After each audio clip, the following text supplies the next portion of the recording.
We have with us now Mike Manos, who is the CTO of AOL Services for AOL, and welcome. Thank you. So, first of all, Mike, tell us a little bit about yourself and what you're doing at AOL. Well, as you mentioned, I'm the Chief Technology Officer for AOL Services. That's basically comprising all of the AOL operations globally for our products and services, as well as the research, engineering, and development for key products and services such as AOL Mail, the homepage, the search engine, and things of that nature. Okay. I think pretty much everybody knows who AOL are, but can you talk a bit about the services that you do in AOL Services a bit deeper?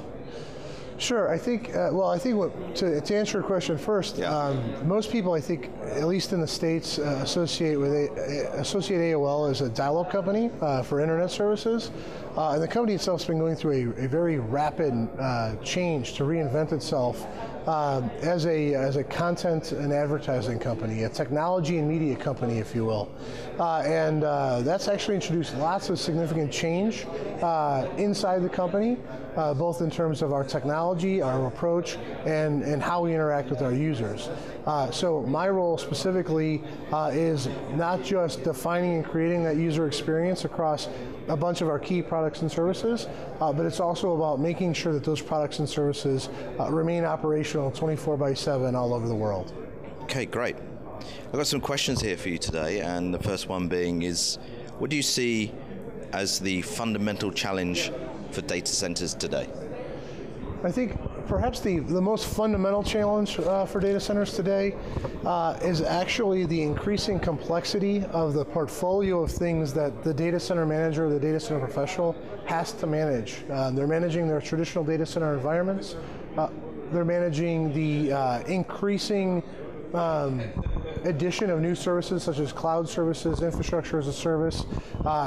And so what was probably once a very well-defined job is now becoming much more in focus within the company and being raised to a much more significant level of attention.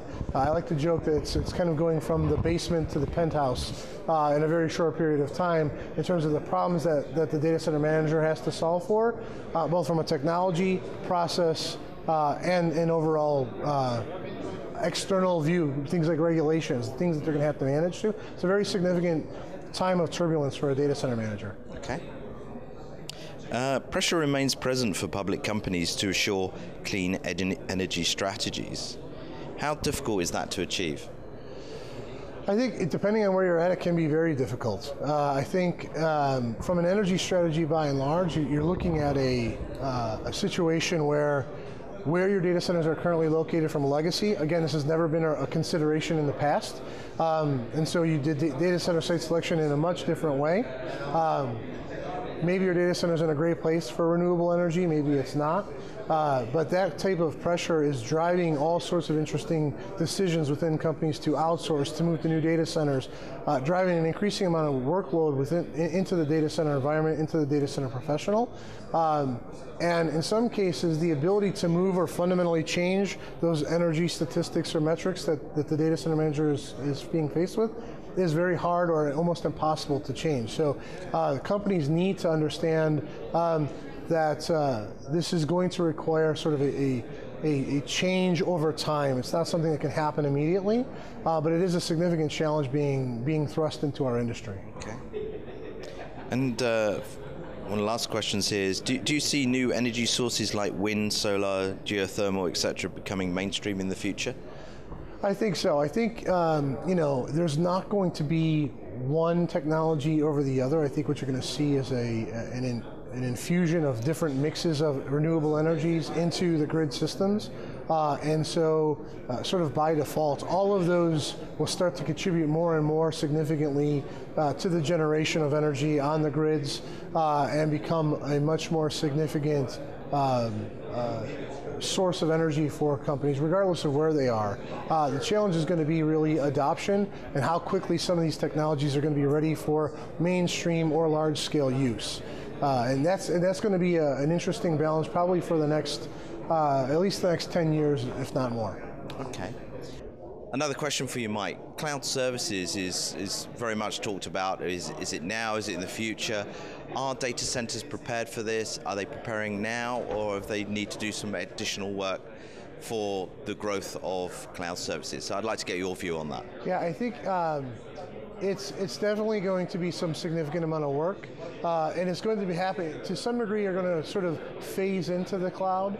Cloud itself is a fairly loaded term. What do you mean by cloud? Are you talking just infrastructure as a service and large-scale virtualization?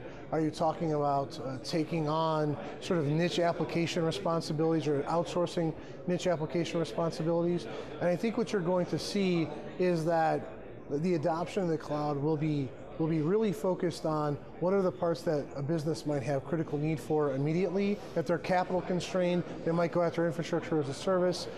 If they're looking at their overall cost to support specific applications, they may go towards a software as a service type of cloud play. But I think in general what you're going to find is that even in the end, even as you sort of see the market maturing, there's going to be a mix of both clouded infrastructure, clouded applications, and those assets that you will retain in-house within your own infrastructure. So while I see an aggressive adoption of cloud-type services, regardless of how you define cloud, I don't think the traditional data center or the traditional operations of holistically your company and your company's environments will be. It won't be much different, but it won't be much different, but it will still be managing through a portfolio of different types of environments, and that will cause interesting challenges for the data center professional to try to figure out how they manage through that. Okay, and finally, what do you enjoy most about coming to these events? Well, specifically this event has been fantastic. The ability to network with your colleagues from around the world, converging here at this particular conference is a wonderful opportunity to network, to exchange ideas, to really build a community with